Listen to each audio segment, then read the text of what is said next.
نحمده ونصلي على رسوله الكريم اما بعد فاعوذ بالله من الشيطان الرجيم بسم الله الرحمن الرحيم الذين اخرجوا من ديارهم بغير حق الا ان يقولوا ربنا الله ولولا دفع الله الناس بعضهم ببعض لهدمت صوامع وبيع وصلوات ومساجد يذكر فيها اسم الله كثيرا ولينصرن الله من ينصره ان الله لقوي عزيز صدق اللہ العلی العظیم۔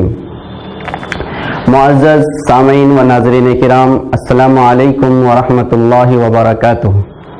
آج آپ کے سامنے ایک اہم میسج اور اہم پیغام لے کر حاضر ہوا ہوں۔ وہ پیغام ایک اپیل بھی ہے، اور وہ اپیل یہ ہے کہ 9 نومبر کی تاریخ کو پورا ملک یوم ناانصافی کے نام سے منائے، کیونکہ یہ وہ تاریخ ہے جس تاریخ میں پورے ملک کے سامنے اور پوری دنیا کے سامنے ایک بہت ہی خطرناک ناانصافی ہوئی ہے۔ اس تاریخ کو ہم انصاف کے قتل کی تاریخ بولتے ہیں، اور قتل کی تاریخ اس لیے کہ بابری مسجد، جسے ہم ہندوستان کی شان، جمہوریت کی پہچان اور گنگا جمنی تہذیب کی آن بان کہتے ہیں، اس 550 سالہ قدیم مسجد کے ساتھ ناانصافی کی گئی ہے اور ظالمانہ ایک فیصلہ دیا گیا ہے۔ بابری مسجد 1528 میں بابر بادشاہ کے ایک گورنر میر باقی نے بنایا تھا، جہاں کوچ بھی نہیں تھا۔ اس کو سپریم کورٹ نے قبول کیا ہے۔ 22 دسمبر 1949 کو 1949 کو بابری مسجد کے اندر ہندوتوا دہشت گرد اور سنگھ پریوار کے گنڈوں نے زبردستی اس کے اندر مورتی رکھ دی۔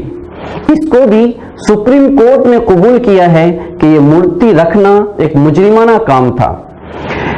پھر اتنا ہی نہیں ہوا، بلکہ بابری مسجد کو ہندو اور مسلم کا مسئلہ بنانے کے لیے پورے ملک کے اندر ننگا ناچ کھیلا گیا، رتھ یاترا کے نام پر جگہ جگہ فسادات کیے گئے، نفرت انگیز بیانات دیے گئے۔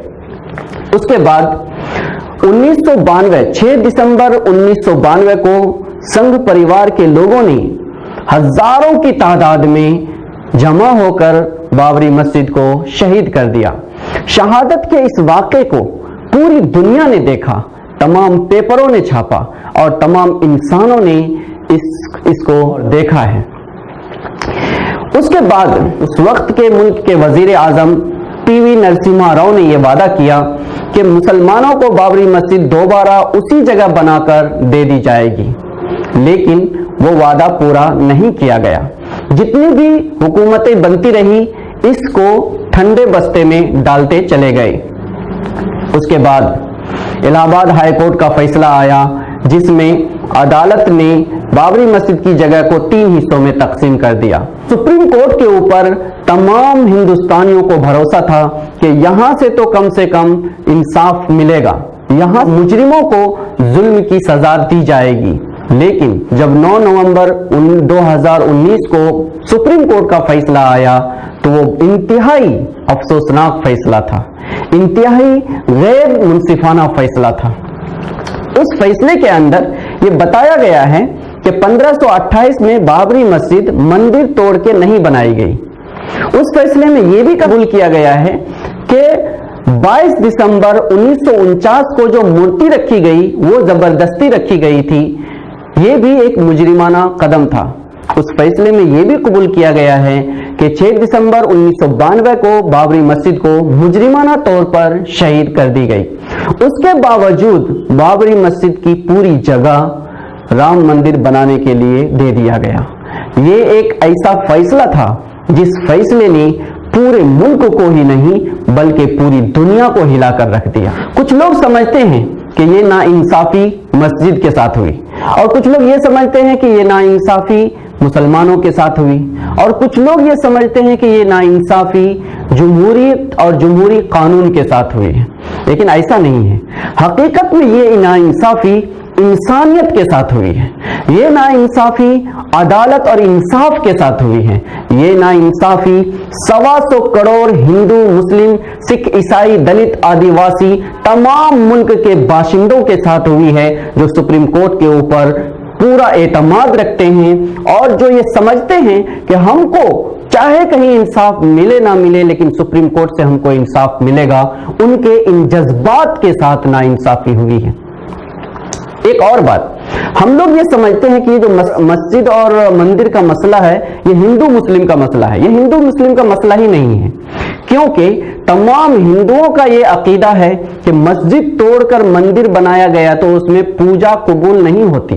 اسی طریقے سے تمام مسلمانوں کا متفقہ فیصلہ ہے کہ اگر کسی کی زمین چھین کر یا مندر کو توڑ کر مسجد بنائی گئی تو اس میں نماز قبول نہیں ہوتی. ہندو مسلم کا مسئلہ ہی نہیں ہے.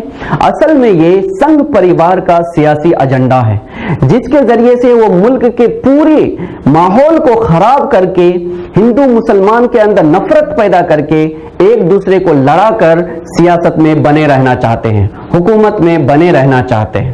اب ہمیں یہ سمجھنا ہے آل انڈیا امامز کونسل جو پورے ملک کے باشندوں سے یوم ناانصافی منانے کی اپیل کر رہی ہے وہ کیوں کر رہی ہے. یہ دراصل ایک ناانصافی جو ملک کے ساتھ ہوئی ہے، انسانیت کے ساتھ ہوئی ہے، یہاں کے 125 کروڑ شہریوں اور باشندوں کے ساتھ ہوئی ہے. اس کی تاریخ کو ہم آنے والی نسلوں تک پہنچانا چاہتے ہیں. ہم یہ بتانا چاہتے ہیں کہ سپریم کورٹ جو ملک کی سب سے بڑی عدالت ہے، جس کے اوپر ہر کس و ناقص کو بھروسہ اور اعتماد ہے، اس اعتماد کو اسی تاریخ کو 9 نومبر کو توڑا گیا.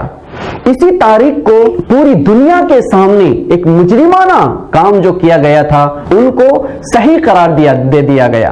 اور اسی تاریخ کو پورے ہندوستان کے اندر جو لوگ عدالت پر بھروسہ کرتے تھے ان کے جذبات کے ساتھ کھلواڑ کیا گیا. آل انڈیا امامز کونسل پورے ملک کے باشندوں سے یہ درخواست کرتی ہے اور اپیل کرتی ہے کہ آپ 9 نومبر کو یوم ناانصافی کے نام سے منائیں، کیونکہ اگر ہم آج اس کو قبول کر لیتے ہیں تو آنے والی نسلیں ہمیں گالیاں دے گی اور یہ سمجھے گی کہ ہمارے آبا و اجداد بے عقل اور بے شعور تھے، ان کو شعور نہیں تھا، اسی وجہ سے انہوں نے ایک ظالمانہ فیصلے کو قبول کر لیا، ایک غیر منصفانہ فیصلے کو قبول کر لیا ہے. یہ قبولیت دراصل ہماری نسلوں کے لیے، ہمارے ملک کے لیے، ہماری مذہبی تہذیب کے لیے انتہائی خطرناک ہے. معزز حاضرین کرام، 9 نومبر 2019 کو جو فیصلہ کیا گیا تھا، اس فیصلے نے اس ملک کے 125 کروڑ ہندوستانیوں کو بے چینی کی زندگی جینے پر مجبور کر دیا ہے. ہم لوگ یہ سمجھ رہے ہیں کہ ملک کے اندر جو RSS اور سنگھ پریوار اور BJP کی جو حکومت ہے، یہ حکومت اپنی منمانی کر رہی ہے.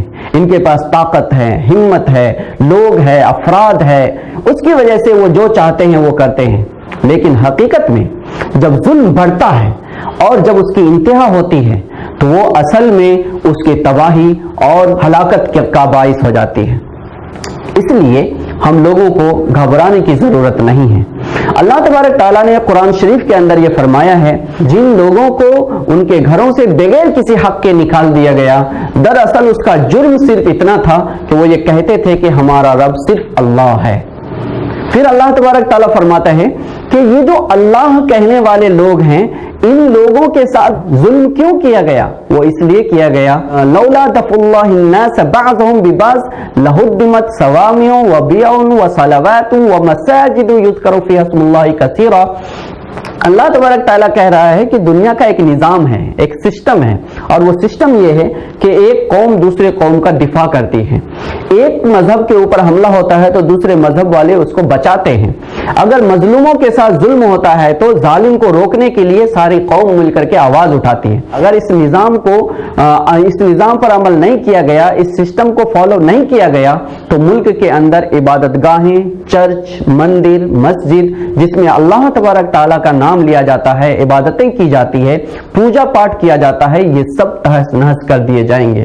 آج ہمارے ملک میں وہی صورتحال ہے. کچھ لوگوں کا یہ کہنا تھا کہ بابری مسجد کا معاملہ حل ہو گیا تو سارا معاملہ ٹل جائے گا. لیکن ہم یہ دیکھ رہے ہیں کہ سنگ پریوار کا مسئلہ اصل میں بابری مسجد نہیں ہے، اصل میں رام مندر نہیں ہے، اصل میں ان کو حکومت کرنا ہے، سیاست کرنا ہے اور عوام کو بیوقوف بنانا ہے۔ بیوقوف بنانے کے لیے وہ شراب استعمال کرتے ہیں، وہ روپیہ استعمال کرتے ہیں، وہ لالچ اور عہدہ استعمال کرتے ہیں، وہ پوسٹ بانٹتے ہیں۔ ایسے ایک موقع پر ہر ہندوستانی کا یہ فرض ہے کہ انصاف کے لیے آواز اٹھائیں۔ جب تک ہم انصاف کے لیے آواز نہیں اٹھائیں گے تب تک کسی کو بھی انصاف نہیں ملے گا۔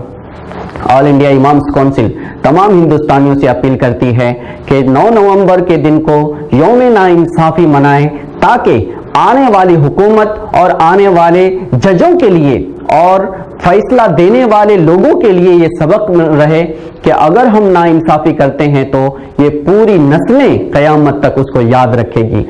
نمبر 2، ہم یوم ناانصافی اس لیے مناتے ہیں کہ بابری مسجد تھی، ہے اور رہے گی، اور کسی بھی صورت میں مسلمان اس سے دستبردار نہیں ہو سکتے ہیں۔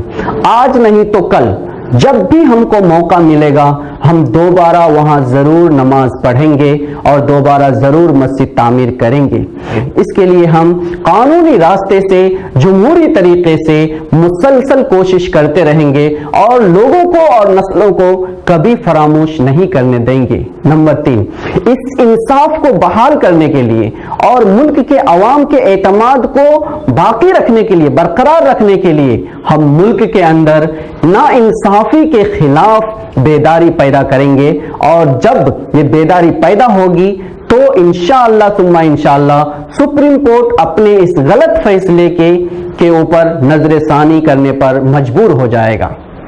اس لیے ہم تمام دیش واسیوں سے گزارش کرتے ہیں کہ آپس میں مذہبی رواداری کو برقرار رکھیں، بنائے رکھیں اور قومی بھائی چارہ کو فروغ دیں۔ آج جو سنگ پریوار کے لوگ الگ الگ جگہ پر الگ الگ لائن سے نفرت پیدا کرنے کی کوشش کر رہے ہیں، ہمیں لڑا کر کے وہ اپنا مقصد پورا کرنے کی کوشش کر رہے ہیں، اس کو آپ سمجھیں۔ اگر آپ اس کو نہیں سمجھتے ہیں تو اسی طرح آپ آئندہ بھی شکار ہوتے چلے جائیں گے، اور اس بات کو یاد رکھیں، ایک پر ظلم سب پر ظلم ہوتا ہے، ایک کے ساتھ ناانصافی سب کے لیے ناانصافی کا دروازہ کھولتا ہے، اور ایک کی مجبوری سے فائدہ اٹھایا گیا تو سب کو ایک نہ ایک دن مجبور کر دیا جائے گا۔ ایسے ایک دن کے آنے سے پہلے ہمیں انصاف کے لیے آواز اٹھانی پڑے گی۔ ہم انشاءاللہ جب تک زندہ رہیں گے بابری مسجد کے حق کے لیے اور انصاف کے لیے آواز اٹھاتے رہیں گے، اور جب ہم دنیا سے جائیں گے تو آنے والی نسلوں کو اس کی تاریخ بتا کر کے اس کے لیے انصاف کی ذمہ داری، انصاف دلانے کی ذمہ داری دے کر دنیا سے جائیں گے۔ اللہ تعالی ہم سب کو عمل کی توفیق عطا فرمائے۔ السلام علیکم ورحمۃ اللہ وبرکاتہ۔